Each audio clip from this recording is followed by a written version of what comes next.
नमस्कार और आदाब दोस्तों। कहते हैं सियासत को लहू पीने की लत है, सियासत को लहू पीने की लत है, वरना मुल्क में सब खैरियत है। मैं हूं संजय सिन्हा, आप देख रहे हैं खास बात India, sponsored by Mahi banquet hall, निंघा मैरिज हॉल। आइए सबसे बड़ी खबर की तरफ आपको लिए चलते हैं। ममता बनर्जी की पार्टी तृणमूल कांग्रेस ने यशवंत सिन्हा पर बड़ी जिम्मेदारी दे दी है। यशवंत सिन्हा जो देश के पूर्व वित्त मंत्री रह चुके हैं और भाजपा के बागी नेता के तौर पर उन्हें जाना जाता था, अब तृणमूल कांग्रेस के एक अभिन्न अंग हो गए हैं यशवंत सिन्हा। यशवंत सिन्हा पर ममता बनर्जी और उनकी पार्टी तृणमूल कांग्रेस ने बड़ी जिम्मेदारी दे दी है। तृणमूल कांग्रेस के राष्ट्रीय उपाध्यक्ष बनाए गए हैं यशवंत सिन्हा और उन्हें नेशनल वर्किंग कमेटी के सदस्य के तौर पर भी उन्हें पदस्थापित किया गया है, उन्हें यह जिम्मेदारी दी गई है। अब देखने वाली बात यह होगी कि यशवंत सिन्हा किस तरह से फायदेमंद साबित हो सकते हैं तृणमूल कांग्रेस और ममता बनर्जी के लिए।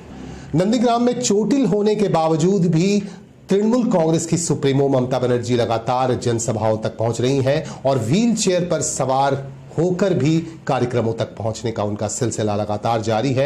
आज पश्चिम बंगाल के पुरुलिया में उन्होंने एक जनसभा को संबोधित किया। व्हील चेयर पर बैठकर ममता बनर्जी यहां पहुंची और यहां के लोगों को उन्होंने संबोधित किया। ममता बनर्जी ने यहां इमोशनल कार्ड खेला। उन्होंने साफ साफ ये कहा कि आपके दर्द के आगे मेरा जख्म कुछ भी नहीं है। इस तरह से देखा गया कि ममता बनर्जी ने पुरुलिया की जनसभा के दौरान इमोशनल कार्ड खेला और यहां के लोगों से कहा कि अगर उनकी सरकार जीतती है तो उन्हें मुफ्त राशन दिया जाएगा। पुरुलिया के लोगों को, जो गरीब गुरबा लोग हैं, उन्हें मुफ्त राशन दिया जाएगा और जो सुविधाएं उन्हें मिलनी चाहिए वह तमाम सुविधाएं उन्हें मिलेंगी। समय लड़ाई करते हैं, लड़ाई करवार मतो लड़ाई करब এবং বিজেপিকে আমরা তার মুক্তর জবাব দেব। এই জন্যই 27শে মার্চ আসছে দিন, তৃণমূল কংগ্রেসকে ভোট দিন। তৃণমূল কংগ্রেসের প্রার্থী আমার সাথে আছে সুশান্ত। আমি ইয়াং ছেলে, ভালো ছেলে, আমি ওকে সব রকম সাহায্য করব। আপনারা ওকে জিতিয়ে দিন। আমি আরো ভালো করে আপনার ঝালদা বাগমুন্ডি এগুলো হোক, আরো ভালো করে আমি চাই। পুরুলিয়ায় 64,000 কোটি টাকা আমরা দিচ্ছি শিল্প তৈরির জন্য। মনে রাখবেন, অনেক ছেলে মেয়েদের চাকরি হবে এবং শুধু তাই নয়, মাটির সৃষ্টি একটা পরিকল্পনার মধ্যে আমরা অনেক জমি, শুকনো জমি, সেগুলোকে উর্বর করব, সেগুলোতে গাছ পুঁতবো, সেগুলোতে আমার মা বোনেরা সেলফ হেল্প গ্রুপ তৈরি করে কাজ করবে। আমরা আগামী 5 বছরে বলেছি 10 লক্ষ সেলফ হেল্প গ্রুপের মেয়েদের আমরা 25,000 কোটি টাকা ব্যাংকের লোন করে দেব এবং যাতে তারা ঘরে বসে কাজ করতে পারে এবং অন্যান্য কাজও করতে পারে, তার জন্য আমরা করব। এই রকম প্রচুর প্রোগ্রাম আমাদের আছে। আমাদের পুরুলিয়াতে মানভূম কালচারাল একাডেমি তৈরি হয়েছে, কর্মী উন্নয়ন বোর্ড তৈরি হয়েছে, কুরুক ও কর্মী ভাষাকে সরকারি স্বীকৃতি দেওয়া হয়েছে, সাঁওতালি একাডেমি তৈরি হয়েছে, মানভূমি সাহিত্য পরিষদ, কুরুক সাহিত্য একাডেমি তৈরি হয়েছে। পুরুলিয়াতে কর্মী কালচারাল অফিস ও ট্রেনিং ভবনের কাজও শুরু হয়েছে। জয় জোহার প্রকল্পে 2,60,000 আদিবাসী মাসে 1,000 টাকা করে বার্ধক্য ভাতা পায়। পুরুলিয়াতে জয় জোহার 21,197 জন পান। পুরুলিয়াতে তপশিলি বন্ধু রাজ্যে 10 লক্ষের উপরে পান, পুরুলিয়াতে 27,116 পান। এবার থেকে 60 বছরের বেশি সমস্ত মানুষ তাদের এবং 18 বছরের বেশি সকল বিধবাদের জন্য পেনশন দেওয়া হবে। 60 বছরের বেশি যারা আছেন আদিবাসী সাঁওতাল, তারা প্রত্যেকে পেনশন পাবেন। আর যারা বিধবা হচ্ছে, সে হিন্দুই হোক, মুসলমান হোক বা যাই হোক, শিডিউল কাস্ট হোক, আদিবাসী হোক, 18 বছর থেকে তারা 1,000 টাকা করে বিধবা ভাতা পাবেন। এটা আগে আপনাদের অনেকে কষ্ট হতো, আপনাদের গিয়ে গিয়ে ফর্ম ফিল আপ করতে হতো, আপনারা পেতেন না। আর এবার থেকে আমরা নিয়ম করেছি, দুয়ারে সরকার যেমন করেছি এবার ওই ममता दीदी के मैदान में खेलने आ रही हैं उत्तर प्रदेश से मायावती। मायावती ने आज यह ऐलान कर दिया कि उनकी पार्टी बहुजन समाजवादी पार्टी की तरफ से भी पश्चिम बंगाल में विधानसभा चुनाव के दौरान उम्मीदवार उतारे जाएंगे। इस तरह से देखा जा रहा है कि यहाँ बहुजन समाजवादी पार्टी के भी उम्मीदवार कॉन्टेस्ट करेंगे। इसका क्या असर पड़ेगा यहाँ के समीकरण पर, यहाँ के चुनाव पर, यह फिलहाल देखने वाली बात होगी। बहुत जल्द ही बहुजन समाजवादी पार्टी के उम्मीदवारों की घोषणा की जाएगी।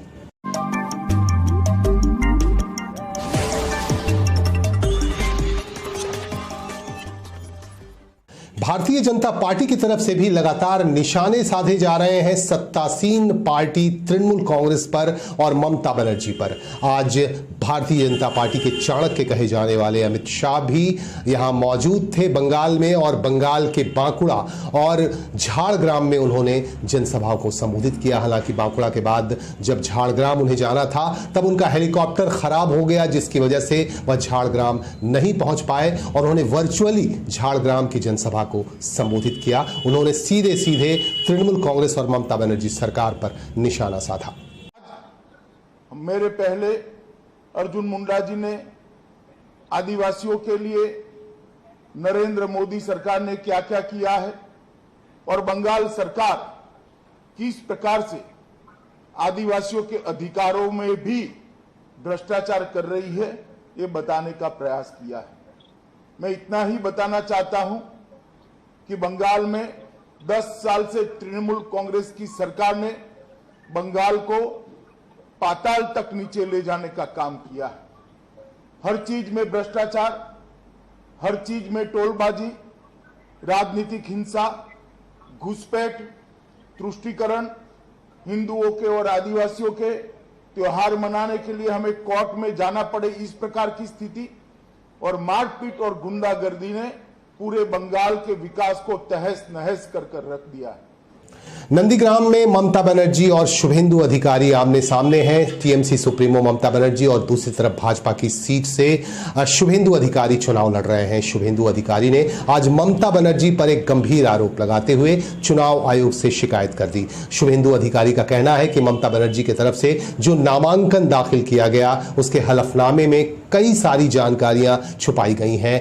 6 मामले ममता बनर्जी पर चल रहे हैं जिनका उल्लेख हलफनामे में नहीं किया गया है। इस तरह की बातें कही हैं शुभेंदु अधिकारी ने, और उन्होंने आरोप लगाते हुए चुनाव आयोग को भी एक पत्र लिख डाला है। इसके जवाब में तृणमूल कांग्रेस के नेता कुणाल घोष ने एक टेलीविजन से इंटरव्यू के दौरान कहा कि शुभेंदु अधिकारी की जमानत जब्त होने का डर सता रहा है उन्हें, यही वजह है कि वह डरे हुए हैं और लगातार ममता बनर्जी पर आरोप लगा रहे हैं। इस तरह की बातें कुणाल घोष ने कही शुभेंदु अधिकारी के खिलाफ।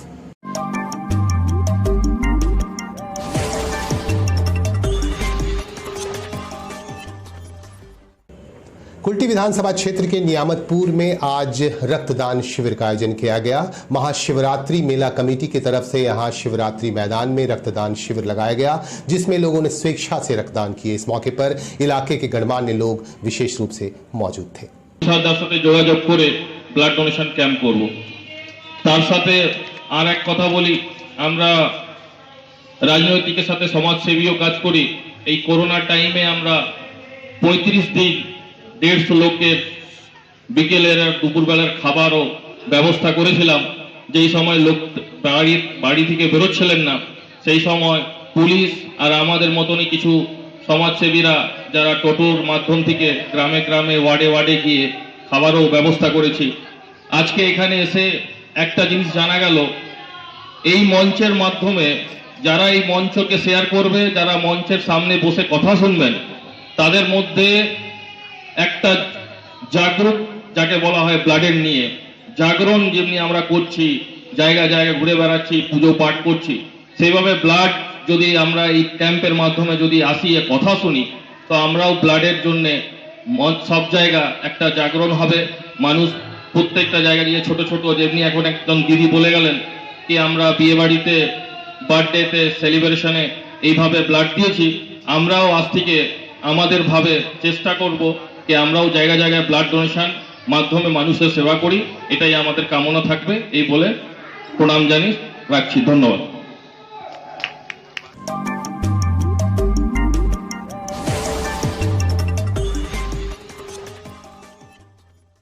रानीगंज के गिरजापाड़ा स्थित रेलवे मैदान में आज 1 दिवसीय वॉलीबॉल प्रतियोगिता का आयोजन किया गया।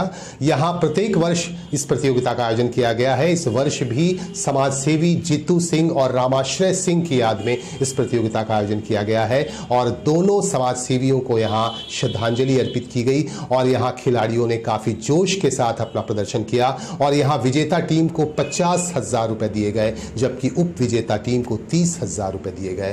इस तरह का आयोजन प्रत्येक वर्ष किया जाता है। इस वर्ष भी काफ़ी जोश के साथ इसका आयोजन किया गया और आयोजक कमेटी के तमाम पदाधिकारियों में भी काफ़ी जोश दिखता रहा। प्रत्येक वर्ष दोनों समाज सेवियों की याद में यहाँ वॉलीबॉल प्रतियोगिता का आयोजन किया जाता है। बहुत ही अच्छा लग रहा है और बहुत बहुत धन्यवाद जना रहे हैं फुलफील्ड क्लब को जो है फुल टीम को हम धन्यवाद जनाते हैं कि ये इस ढंग का टूर्नामेंट हर साल करते हैं। और सबसे अच्छा लग रहा है कि 8 राज्य का जो है 8 राज्य का टीम जो है इसमें भाग ले रहा है। बहुत ही सुंदर बात है। हम तो लाइफ में पहली बार आए हैं। हम यहाँ पर आने के लिए जो विशेषतः जो हमको आमंत्रित किया राजू भाई को बहुत बहुत धन्यवाद देते हैं। यहाँ आने का मौका मिला है, हमको काफ़ी अच्छा लग रहा है। यंग जनरेशन को बहुत सुंदर मैसेज है जो खेल जो है आपको पता होगा कि जैसे एक महिलाएं कॉस्मेटिक लगाती है, ठीक है, इसलिए कि निखार आता है, महिलाएं को खूबसूरती में निखार आता है। और एक नौजवान जब खेला धुला करता है तो उसकी जिंदगी में निखार आता है। ये नौजवानों को बहुत अच्छी चीज़ है। हम अपील करेंगे कि यहाँ के नौजवानों से हर खेल में भाग लेना चाहिए, जो भी खेला हो। जिंदगी के पार्ट है खेला चाहिए, इससे जिंदगी की निखार आता है और इससे समाज में जो है सोशलिटी बढ़ती है।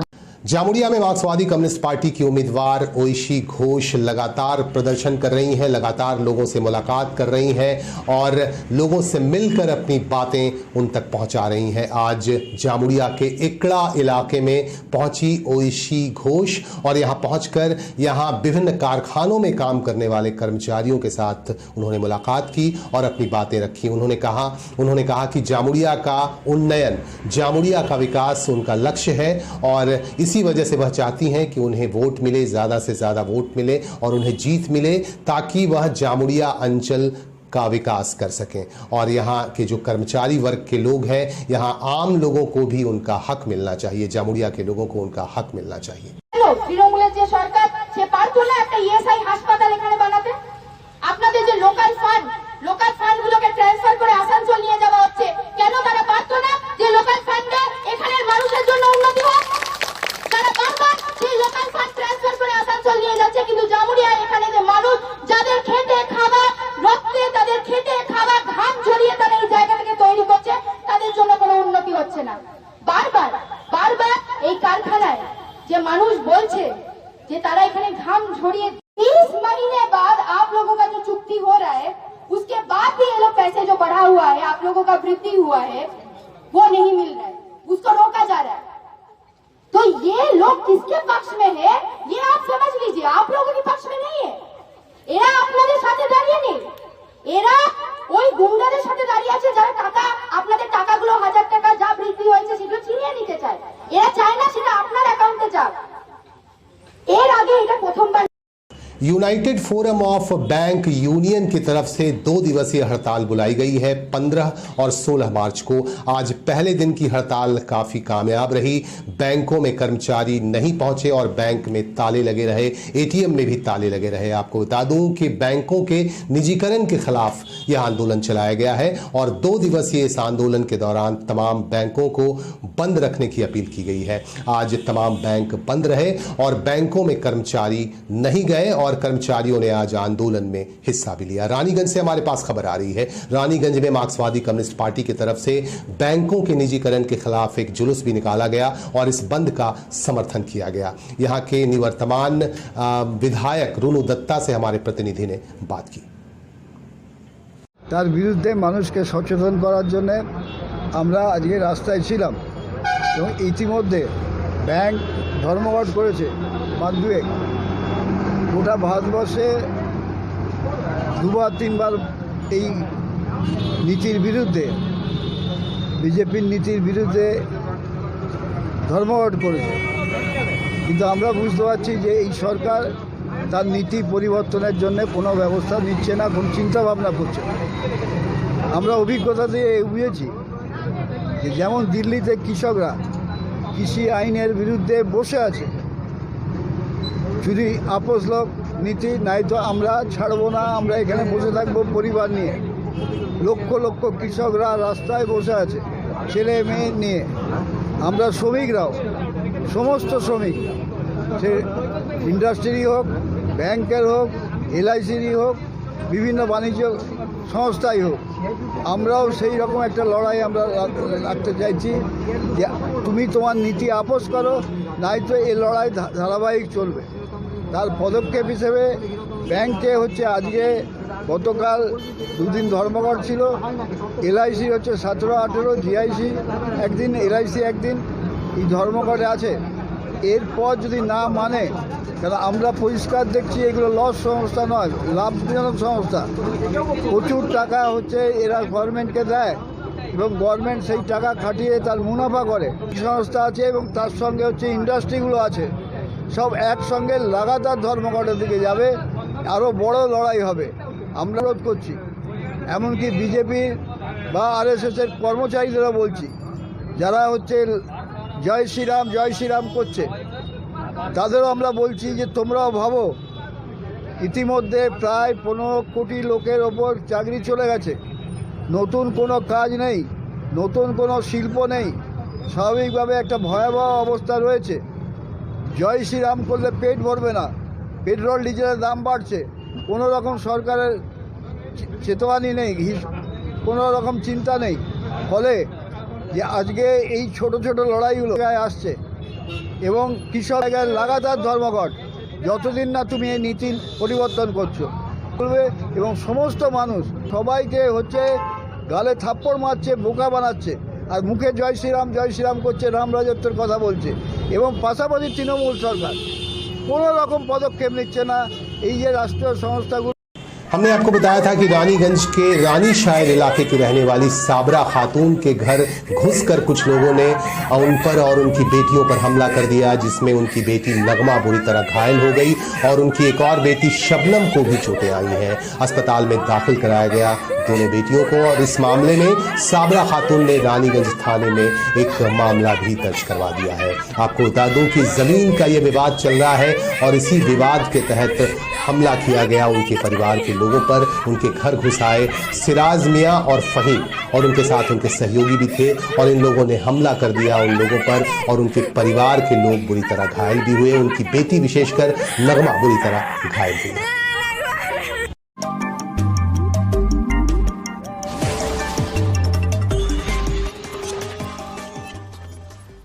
इन्हीं बातों के साथ हम लेंगे आपसे विदा। आप हमारे साथ बने रहें और अपना सहयोग हम तक पहुंचाते रहें, और अपने सुझाव भी हम तक जरूर भेजें। हमें शिद्दत से इंतजार रहता है आपके सहयोग का, आपके सुझाव का। आज के लिए बस इतना ही। नमस्कार।